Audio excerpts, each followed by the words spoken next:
संवाद कर रहा है, शिव महापुराण की कथा कह रही है।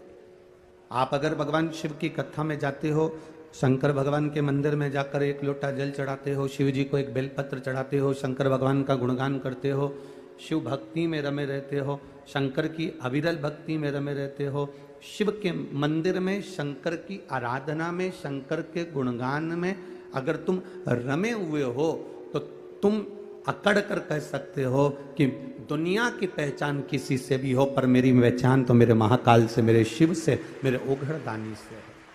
मेरी पहचान मेरे शंभू से है। अकाल मृत्यु वो मरे जो काम करे चंडाल का, और काल उसका क्या बिगाड़े जो भक्त हो महाकाल का। जो शिव की आराधना में लीन रहता है,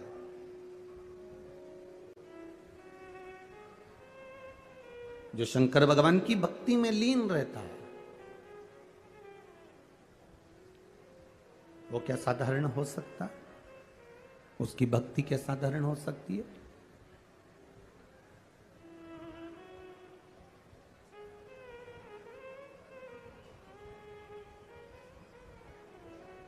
वो भक्ति साधारण हो ही नहीं सकती। हमारे यहां सहज भाषा में कहते हैं कि माता, पिता, गुरु, घर के बड़े, इनकी जायदाद अगर आपको मिले ना मिले, इनकी संपदा आपको मिले ना मिले, पर शिव महापुराण की कथा कहती है माता, पिता, गुरु और घर के बड़े, इनसे हमको कुछ प्राप्त हो ना हो, पर इतना जरूर याद रखो कि इनकी दृष्टि में हम रहें। जो माता, पिता, गुरु और घर के बड़ों की दृष्टि में रहता है, उसकी जिंदगी में सृष्टि अपने आप बनती चली जाती है और उसका विकास अपने आप होते चले जाता है। हम माता की दृष्टि में बने रहें, हम अपने पिता की दृष्टि में बने रहें, हम अपने गुरु की दृष्टि में बने रहें। गुरु आपको धन दे ना दे, गुरु आपको संपदा दे ना दे, गुरु आपको कुछ दे ना दे, पर गुरु आपको दृष्टि में अगर रखेगा, गुरु की मात्र दृष्टि ही आप पर पड़ गई तो समझ लो कि आपकी जिंदगी यूं ही संवर गई। केवल दृष्टि। आपको लगता होगा कि आप शिव महापुराण की कथा सुनने के लिए आए हो, पर आपके अंदर एक विश्वास जागृत करना कि आप शिव महापुराण की कथा सुनने के लिए नहीं आए हो। शंकर भगवान को जिसका संकट काटना होता है उसी को यहां तक खींचकर बुलाता है, नहीं तो बुलाता ही नहीं। 5,000 लोग फॉर्म भरते हैं, 10,000 लोग फॉर्म भरते हैं, 20,000 लोग फॉर्म भरते हैं, और उसमें से सिलेक्शन कितने लोगों का होता है? नौकरी के लिए 10, 20, 25 लोगों का। 50,000 फॉर्म भरे गए और 50,000 या 1,00,000 फॉर्म में से 1,000 आदमी का सिलेक्शन होता है। करोड़ों की भीड़ में से शिव महापुराण की कथा में वही पहुंचता है जिसका सिलेक्शन मेरे महादेव करते हैं।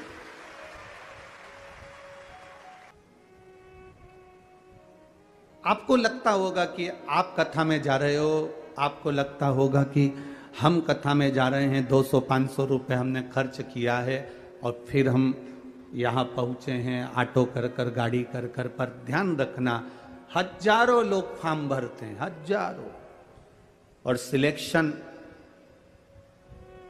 रिजल्ट, नौकरी 1,000 या 500 लोगों की लगती है।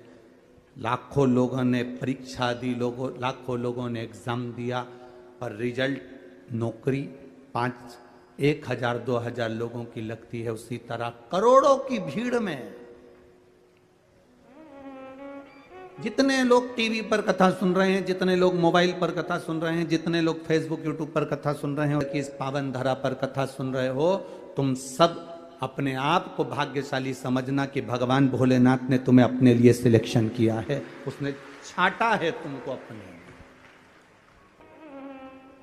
उसने अपना बनाया आपको। मेरे महादेव ने आपको अपना बनाया है। उसने अगर आपको अपना बनाया है ना, तो वो आपको अपना रहा है। परीक्षा मेरे महादेव स्वयं, आप उसकी कथा जो सुनते हो, उसके प्रति जो आपका भाव जागृत होता है, उसके प्रति जो आपका दिल, हृदय, चित्त आप परमात्मा से लगा रहे होते हो, ये उस चित्त चिदानंद वृत्ति का फल है।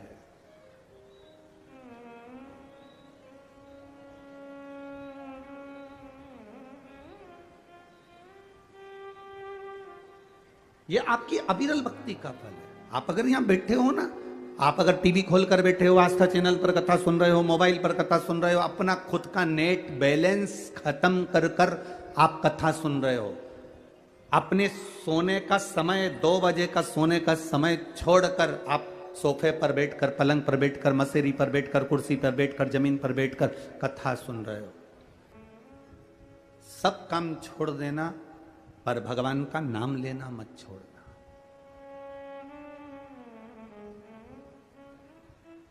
जब मौका मिल जाए तब मुख से कहते रहना श्री शिवाय नमस्तु। लोटा भर के जल भी चढ़ाओ तो कहते रहना श्री शिवाय नमस्तु। घर में भोजन बना रही और तुम्हारे को अगर कोई मन में अशांति भी है तो हम ये नहीं कहेंगे कि माला पकड़ कर बैठ जाना और जपना। इतना टाइम तुम्हारे पास में भी नहीं है कि तुम घंटों तक माला पकड़ कर बैठ जाओ। 8-15 दिन कोई फैशन में बैठ जाए, फिर उसके बाद वापिस वैसा हो जाता है। हमने कई लोगों को देखा है, फैशन में तो बहुत सारे काम हो जाते हैं। लोग गौमुखी भी ले आते हैं, माला भी ले आते हैं, पहन भी लेते हैं, धारण भी कर लेते हैं, तिलक भी लगा लेते हैं और अपना पूरा हुलिया बदल लेते हैं। रुद्राक्ष की माला भी पहन लेंगे, तुलसी की माला भी पहन लेंगे, सब कुछ पहन लेंगे, पूरा हुलिया चेंज कर लिया।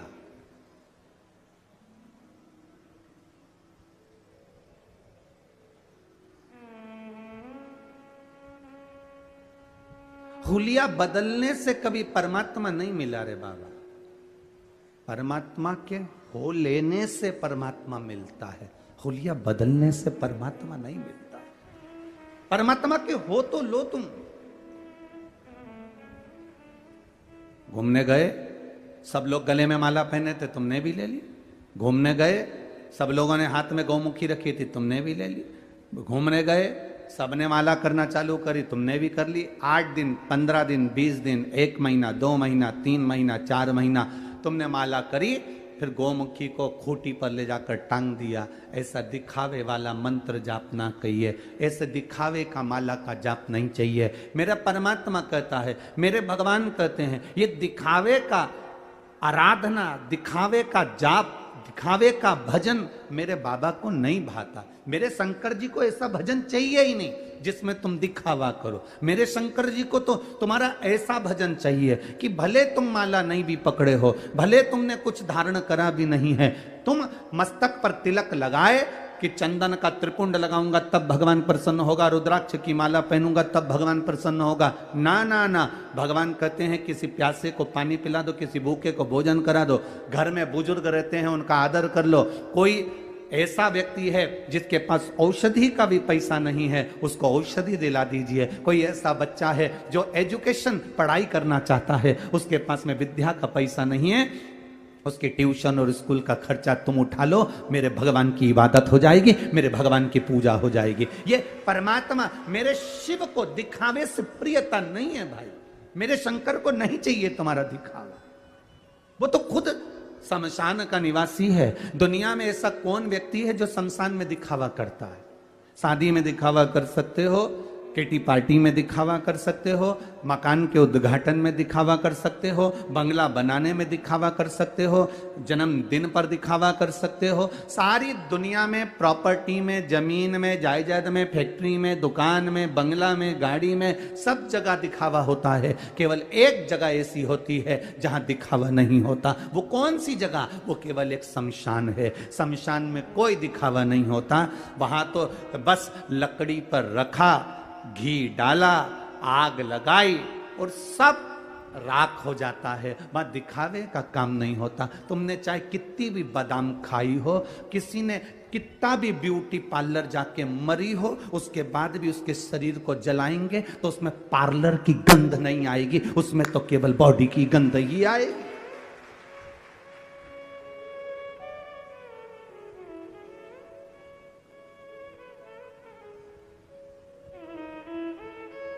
उसका नाम है शमशान।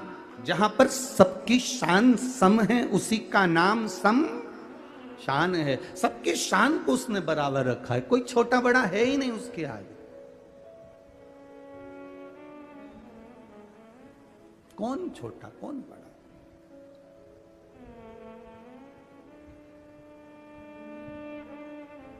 सब दूर आप अपनी शान दिखा सकते हो, पर शमशान में कौन शान दिखाएगा भाई? कौन?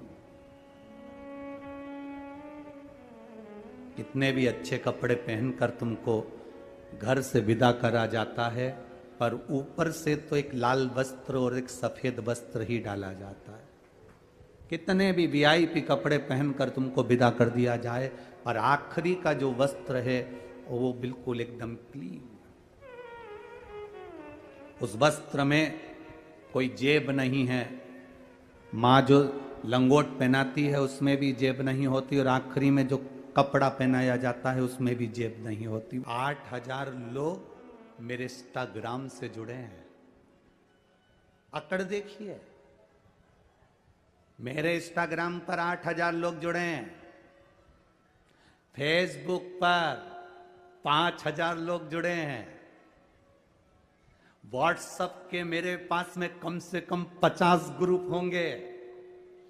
पर्सनल लोग मुझसे कम से कम 5,000 जुड़े हैं। यूट्यूब पर मुझसे 15,000 लोग जुड़े हैं। अब इन सबको जोड़ लेना, कितने सारे हो गए। उसके बाद जिस दिन तुम हॉस्पिटल में पड़े होगे, ये मोबाइल पे जितने जुड़े हैं एक भी पास में नहीं खड़ा होगा, केवल तुम्हारे बीवी और बच्चों के सिवाय, परिवार के सिवाय।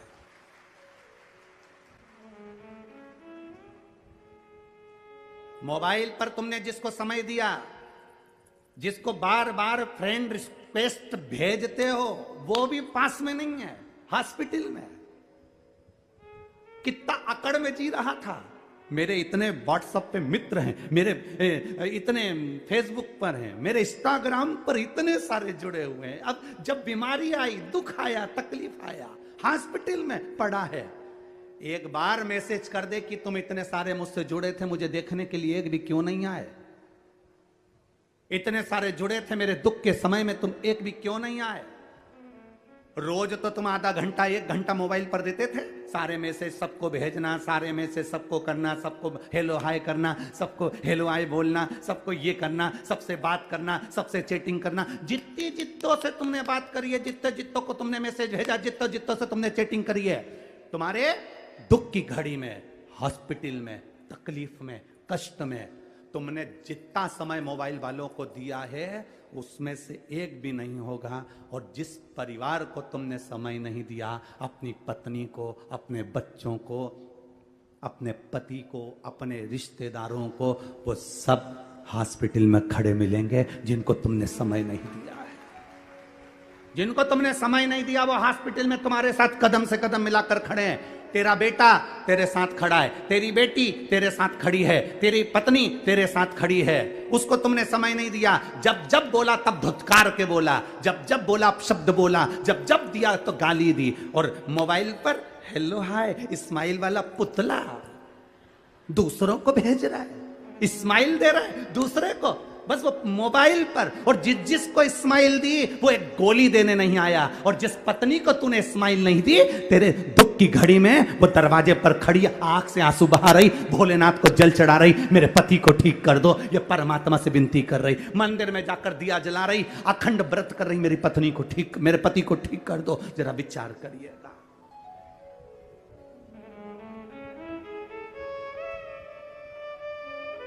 जिस बच्चे का आंख का कैंसर ठीक हुआ है वो आया है, लेके आओ, ले आओ, ले आओ।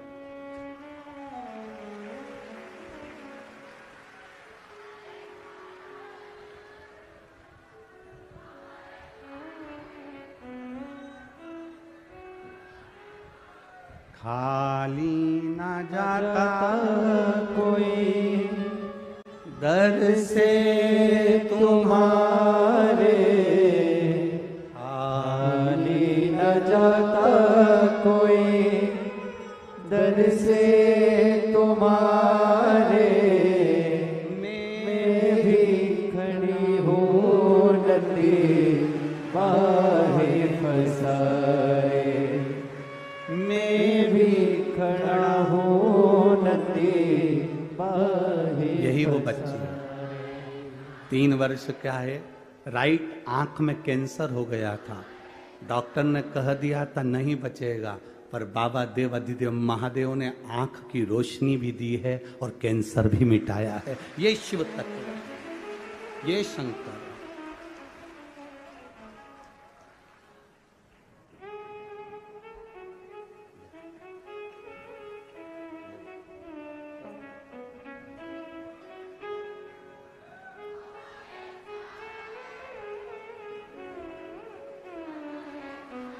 बोल बम का नारा है, उसके भरोसे,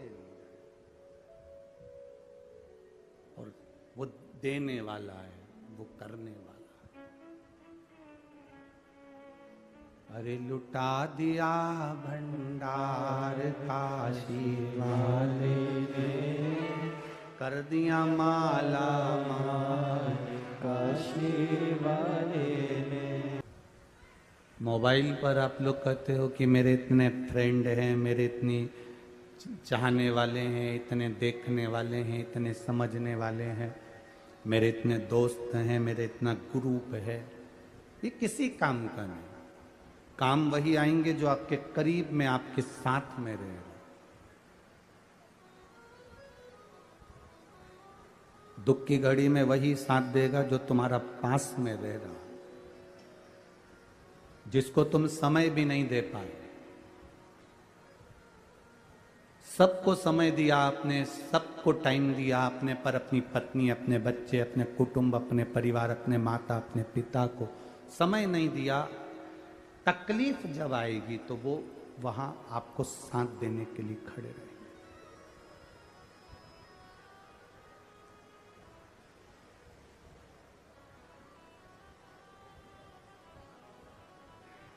माता सीता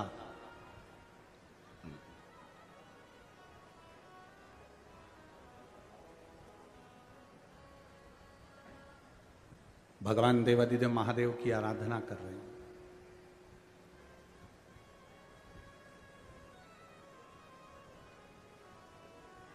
इनके मन में एक इच्छा जागृत हुई कि मैं वन में रह रही हूं, एक ऋषि के आश्रम में मेरा निवास हो गया है।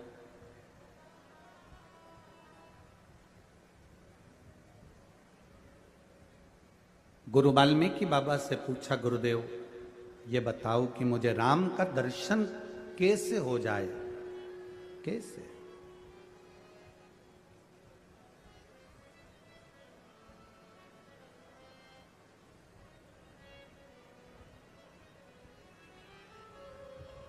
गुरुजी,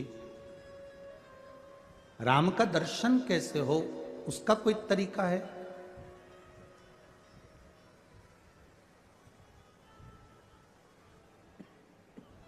कहा,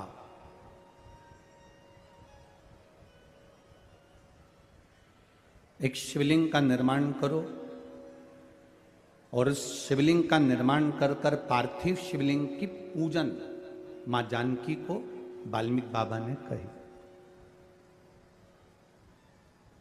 ऋषिवर ने, गुरुवर ने वर्णन किया।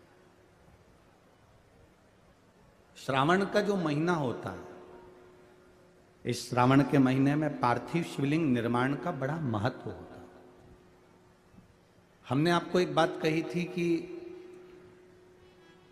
आपके पास में अगर इतना वैभव नहीं है, आपके पास में इतना धन नहीं है, आप इतना खर्चा नहीं कर सकते, तो आप अपने घर में जो पौधा लगा है, जो वृक्ष लगा है, उसमें भी एक शिवलिंग का निर्माण कर कर उसकी पूजन कर सकते हो।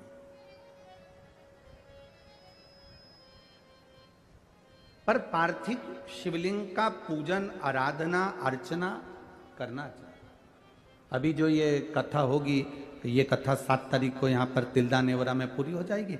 उसके बाद में जो कथा होने वाली है दतिया में माँ पीताम्बरा के धाम में, धुमेश्वरी माता के धाम में, वो पार्थिव शिवलिंग शिव महापुराण की कथा है। वहां पर वो कथा का समय तारीख तो 10 तारीख से 14 तारीख तक 5 दिन माँ पीताम्बरा के धाम में रहेंगे, माँ धुमेश्वरी के धाम में रहेंगे।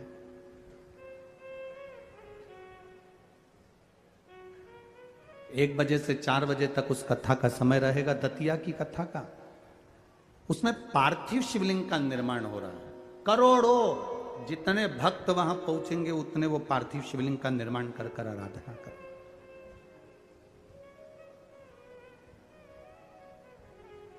गुरु जी ने कहा, वाल्मीकि बाबा ने, कि आप, ऋषिवर ने कह दिया कि आप शिवलिंग का निर्माण करो, आराधना करो।